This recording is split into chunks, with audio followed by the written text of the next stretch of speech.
बरसों पुराने घर की दीवारों पर नमी और समय के निशान थे।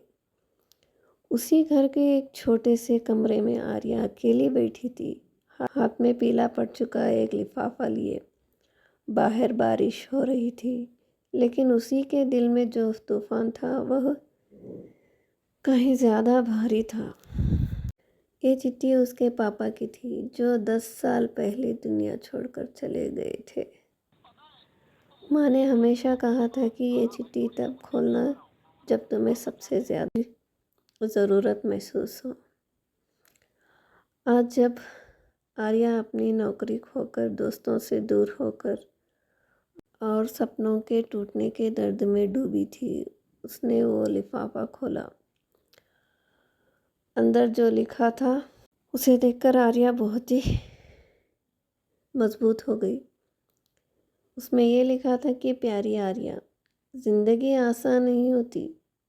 कभी कभी यही हमें गिराती है ताकि हम अपने पैरों पर खड़े होना सीख सके। जब तुम्हें लगे कि कोई तुम्हारे साथ नहीं है, याद रखना मैं हमेशा तुम्हारे साथ हूँ।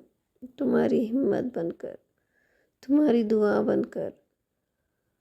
हारना बुरा नहीं है, हार मान लेना बुरा है, और मेरी बेटी हार मानने वालों में से नहीं है। चिट्ठी पढ़ते पढ़ते आर्या की आंखों में आंसू बहने लगे। शब्दों में पिता की आवाज़ गूंज रही थी, जैसे वो पास खड़े हो और उसका हाथ थामे हो। जैसे वो पास खड़े हो और उसका हाथ थामे हो। उसने गहरी सांस ली, आंसू पोंछे और खिड़की से बाहर देखा। बारिश अब भी हो रही थी, लेकिन उसके अंदर का तूफान थम चुका था। उसे पता था कि कल से उसे फिर से लड़ना है, क्योंकि पापा को अपनी बेटी हारते देखना कभी मंजूर नहीं था।